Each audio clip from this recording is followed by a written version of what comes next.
My mom smirked. Family is about sharing, after demanding I sign my house over to my sister. So, I threw the front door open, pointed outside, and retorted, "You two will be sharing a cell if you ever show up here again." Growing up, my world shattered when my parents divorced. I was just 12, my sister Jessica, 8. My dad, he just faded away. Child support was a joke, visits stopped, then even birthday cards became a distant memory. My mom, Helen, she did her best, but money? It was always tight. Watching her struggle, I swore to myself I'd never end up in that position. While Jessica was out partying through high school, dropping out of community college twice, I was buried in textbooks. I worked 2 jobs to pay for my accounting degree, eating ramen noodles to save every single penny. So, when Jessica got pregnant at 19 by a guy she'd known for 3 months, I was already well on my way to saving for a house down payment. And look, I'm not saying this to be harsh. Jessica has had a rough life. She had 3 kids by 26, 2 different fathers who both vanished. For the past 2 years, she's been living in my mom's basement. Her ex-husband, Brandon, even has a restraining order against him after a domestic incident last year. She works part-time, but it barely covers anything. But my life? I scraped and I saved. For 8 long years, I worked 60-hour weeks. I skipped vacations. I drove the same beat-up Honda since college. So when I finally got the keys to my own 3-bedroom, 2-bath townhouse in a good school district, mind you, it was one of the proudest moments of my life. I had earned this. Then, last Sunday, Mom invited me over for dinner. Red flag number 1. She cooked my favorite meal. After dessert, she sat me down with this intense look. "Nathan, we need to talk about your living situation." I braced myself, thinking she wanted to move in. Nope. What she asked next hit me like a truck. She wanted me to sign my townhouse over to Jessica. Her exact words? "Jessica's children need stability. They need a real home, not a basement. You're young, single, no kids. You can easily get an apartment, but those babies need a yard, their own rooms, and a good school. You'd be giving them a future." I sat there, absolutely stunned, as Mom laid out her whole plan. I'd move back home, save up for another place. Jessica would somehow take over the mortgage payments once she got on her feet. Mom had even researched how to do a quick claim deed transfer. When I finally found my voice, I just choked out, "Are you seriously asking me to give away the house I worked for almost a decade for?" Her response? "It's not giving it away. It's investing in your family." She kept going, saying Jessica didn't have the same opportunities, that she had kids young, that she was doing her best. I countered, reminding her that Jessica did have the same opportunities. She just made different choices. That's when the accusation started. I was selfish, punishing Jessica for mistakes she made as a teenager. I'd become cold, materialistic. That dad's selfishness had rubbed off on me. That stung hard, especially when I've sent Mom money every single month since I graduated. I babysit Jessica's kids regularly, paid for her car repairs last year, bought all the kids' school supplies, even covered Mom's property taxes when she fell behind. But apparently, keeping the home I bought makes me selfish. I left without agreeing to anything. And then the floodgates opened.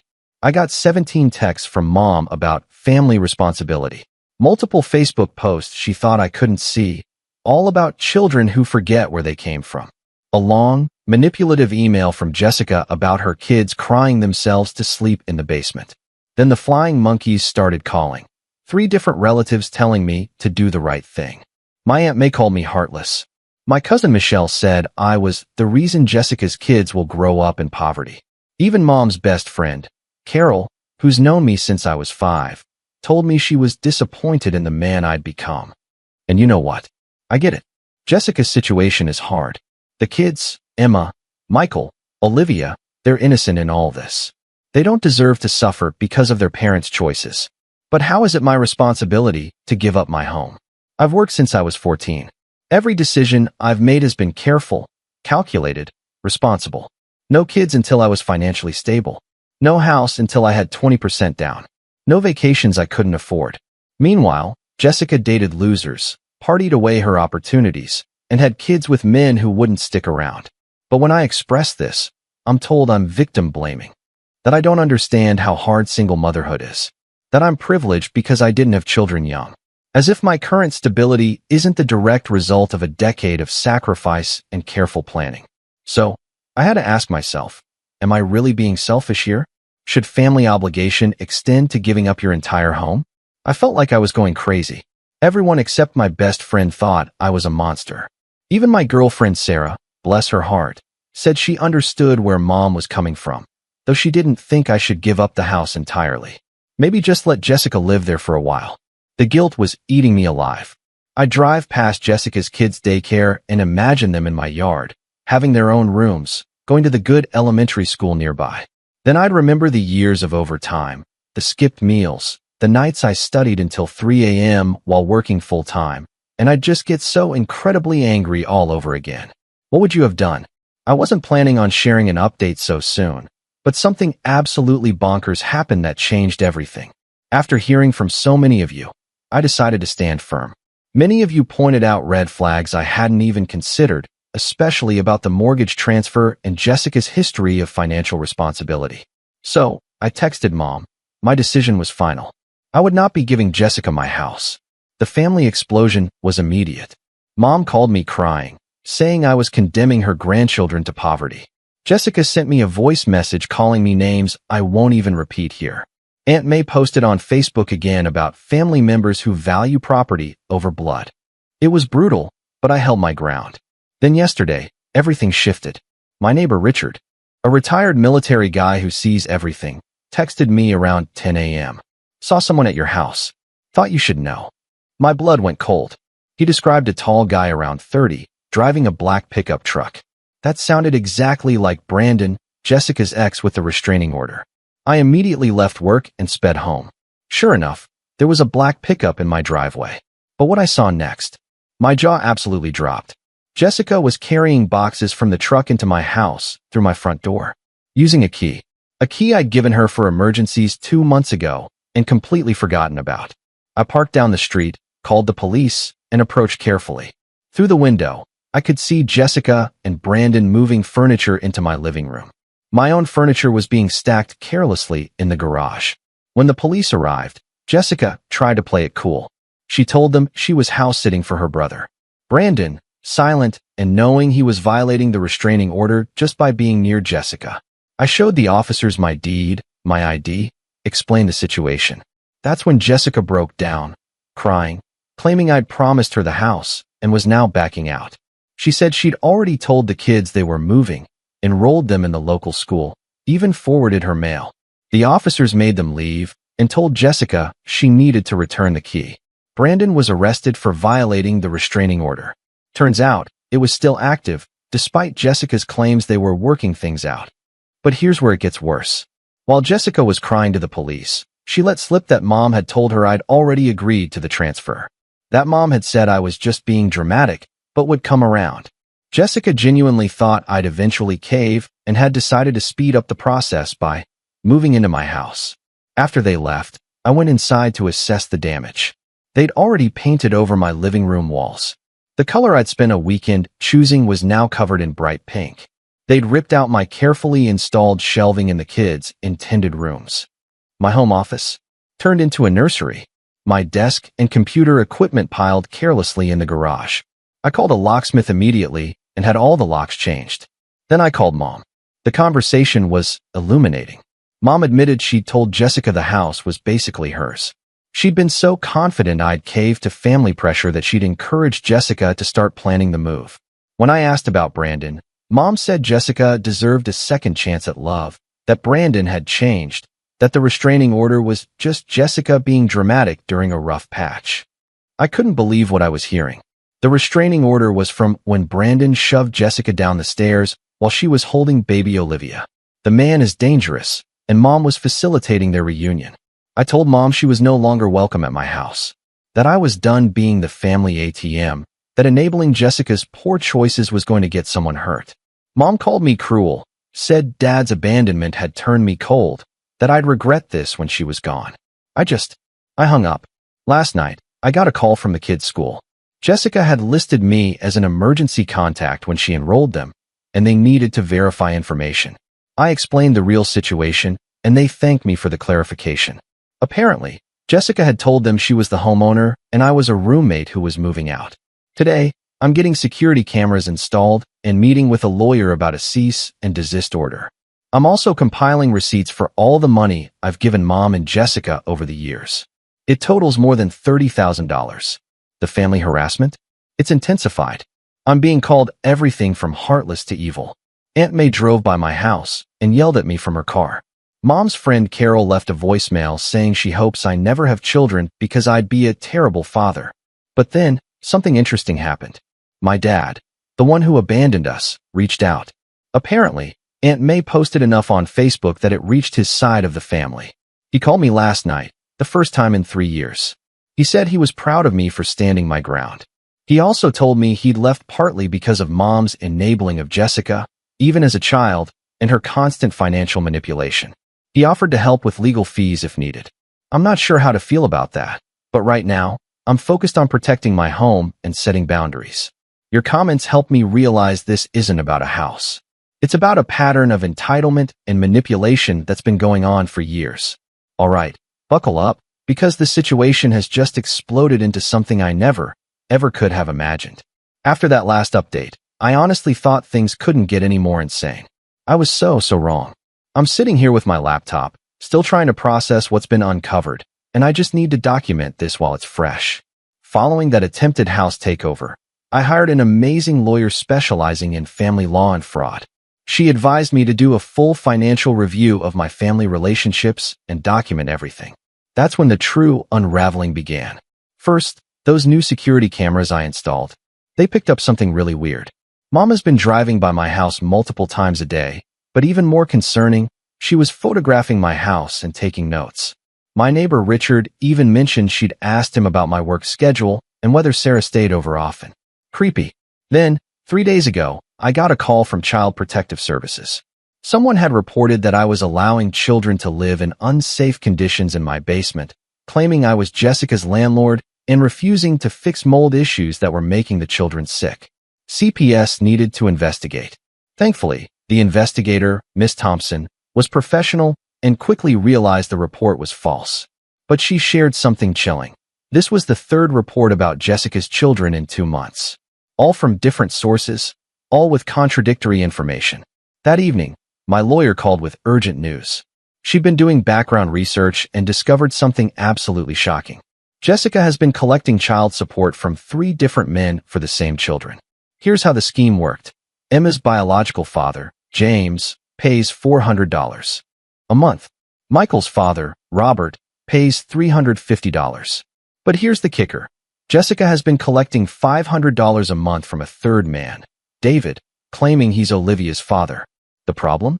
David lives in another state, has been paying voluntarily based solely on Jessica's word.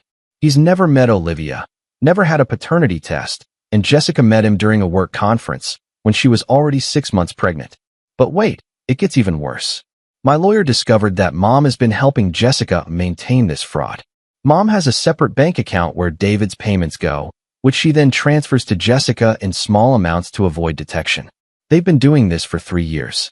On top of that, Jessica has been receiving full welfare benefits, claiming 0 child support, food stamps for a household of 4, subsidized childcare vouchers, and emergency family assistance funds from 3 different churches. Mom drives her to different churches on rotation. The total Jessica and Mom have been collecting? Nearly $4,000 a month in various forms of support, all while claiming poverty.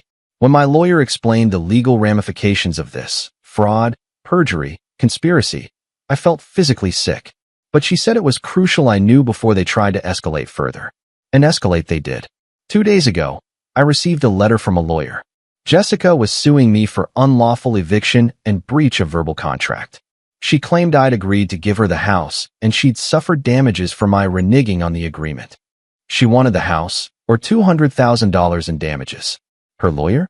Turns out, he's Mom's friend Carol's son, fresh out of law school, and apparently unaware of the full situation.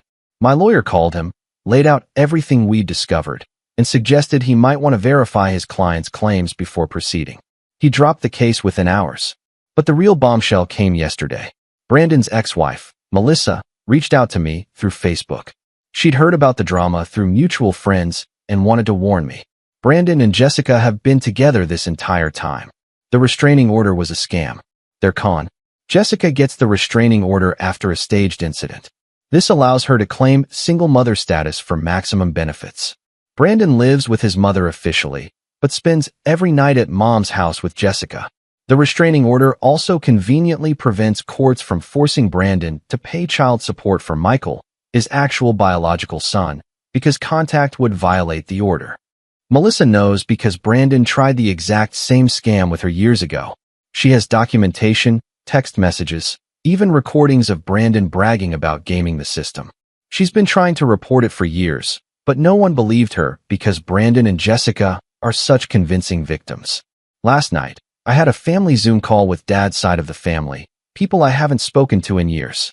They shared their own stories about Mom and Jessica. Apparently, this behavior goes back decades. Mom has been running various scams since before the divorce. Fake charity collections, staged accidents for insurance money, even selling the same car to multiple people and claiming it was stolen. My dad, he didn't abandon us. He left after Mom tried to frame him for domestic violence to get a better divorce settlement. He has documentation of her threats to ruin his life if he didn't give her everything. He fought for custody, but Mom convinced everyone he was dangerous. He gave up after going bankrupt from legal fees. My uncle Christopher, Dad's brother, told me about a time Mom tried to sue him for a fake injury on his property. My cousin Anthony shared how Jessica had stolen his identity to open credit cards when she was 19. My God, the family had been watching this drama unfold on Facebook, horrified but completely unsurprised. This morning, my lawyer called with urgent advice. Document everything, but don't engage further. Let authorities handle the fraud investigation. Protect myself and my assets. Consider a restraining order if the harassment continues. But here's the unbelievable twist. 2 hours ago, Jessica called me. Crying. Really crying, not manipulation crying. Brandon had been arrested again, this time for assaulting his own mother when she refused to give him money. With him locked up and facing serious charges, Jessica was scared. She admitted everything. The restraining order scam, the child support fraud, Mom's involvement in all of it. She told me she's been trapped in this cycle of Mom's schemes since she was a teenager. Mom convinced her to get pregnant the first time, promising they'd get more benefits. Every bad decision Jessica made was with Mom pulling the strings, promising it would work out, that they'd be taken care of. She said something that truly hit me. You got out, Nathan. You were smart enough to see through her manipulation and strong enough to resist. I never was. And now I don't know how to exist without the scams, without her control. I told Jessica I couldn't help her anymore, but I'd pay for a consultation with a lawyer if she wanted to come clean and get away from Mom. She said she'd think about it. An hour ago, Mom showed up at my house, screaming through the door. I didn't open it. My cameras, thank God, captured her admitting to the frauds, saying I owed them because I'd escaped the family struggle.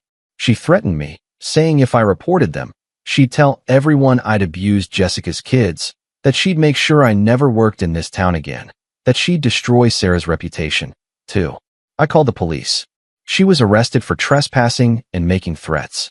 I'm sitting here now, in my home that I worked so hard for, realizing my entire family structure was built on lies and manipulation. The woman who raised me is a career criminal who turned my sister into her accomplice. The father I thought abandoned us was actually driven away. The family that's been calling me selfish are either enablers or victims themselves. Sarah's been incredible through this.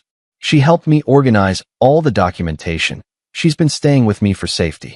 Her brother, a cop, has been advising us on security measures. She said something so profound last night. Your real achievement isn't buying this house, Nathan. It's being the only one to break the cycle.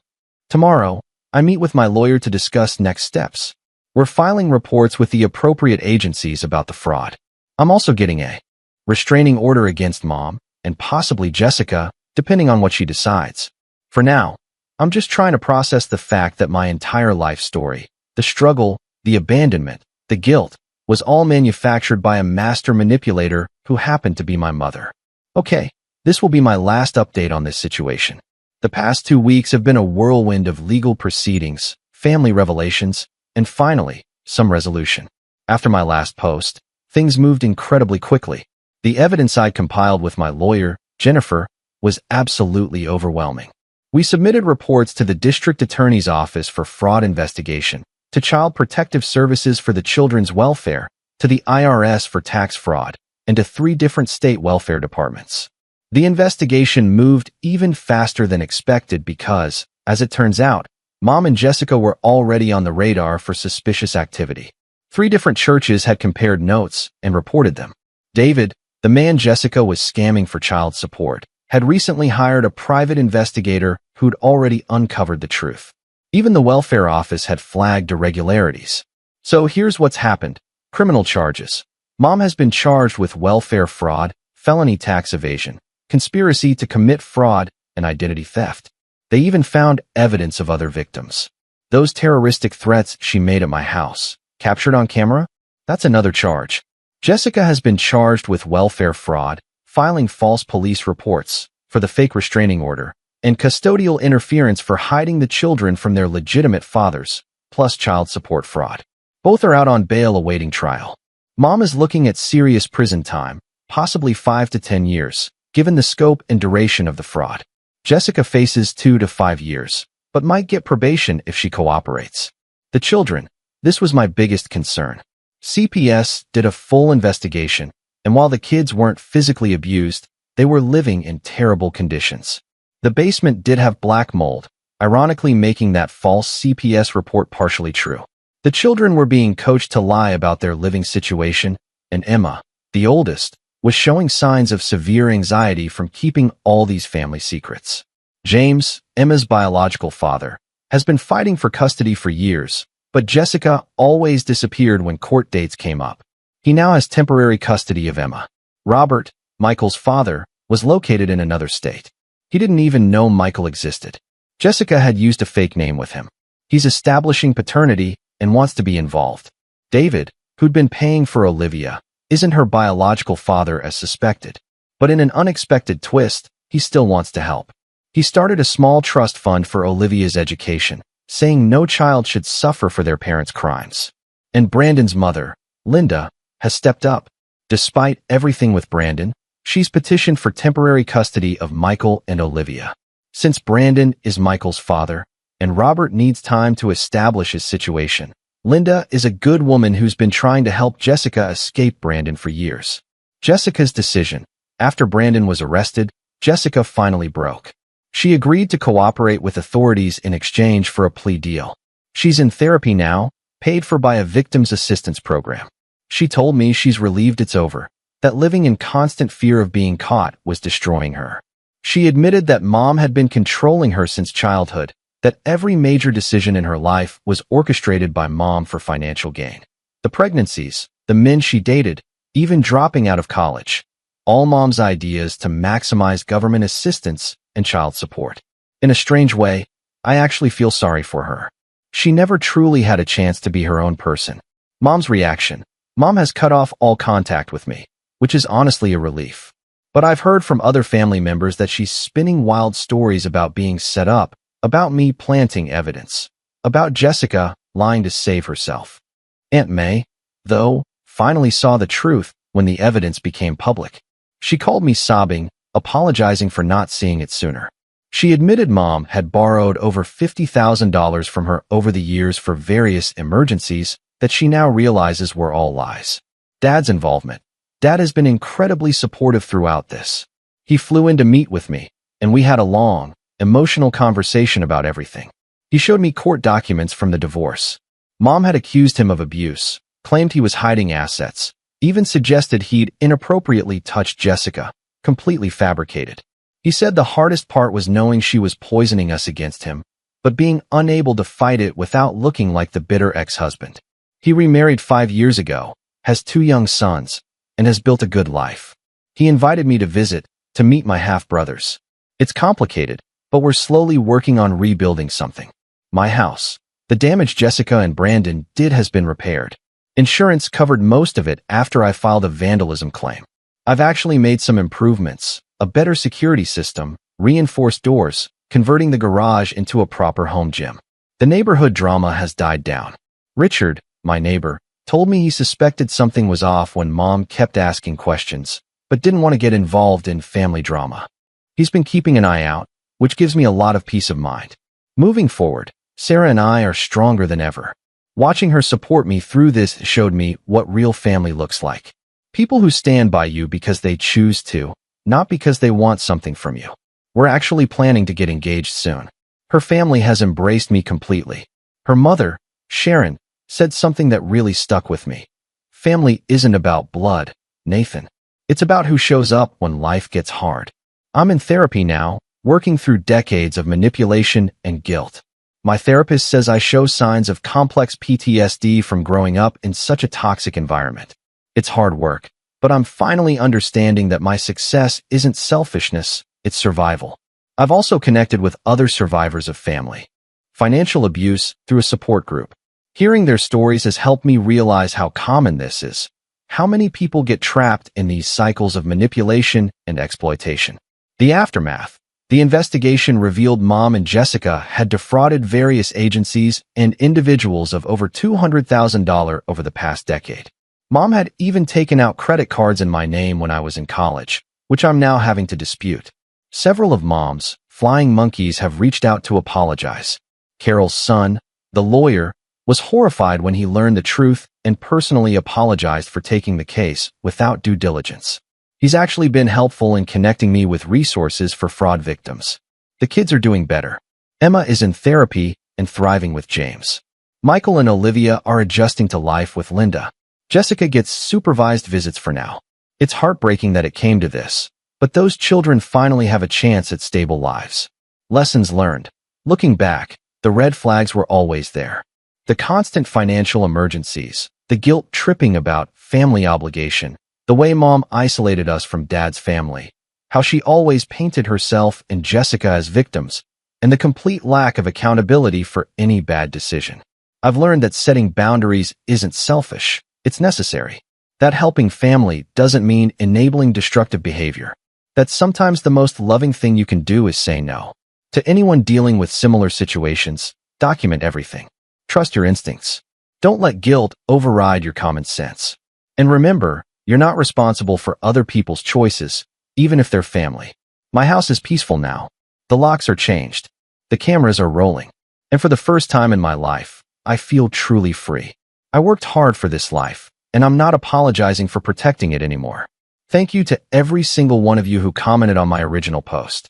Your validation and advice gave me the strength to stand firm when everyone around me was saying I was wrong. You helped me see that I wasn't crazy, that my instincts were right. Sometimes the family you choose is better than the family you're born into. And sometimes cutting toxic people out of your life isn't giving up. It's growing up. This is Nathan, signing off. Time to live my life without the chaos. What would you have done in my shoes? Have you ever faced such betrayal from your own family? Let me know in the comments below. I truly want to hear your stories and thoughts.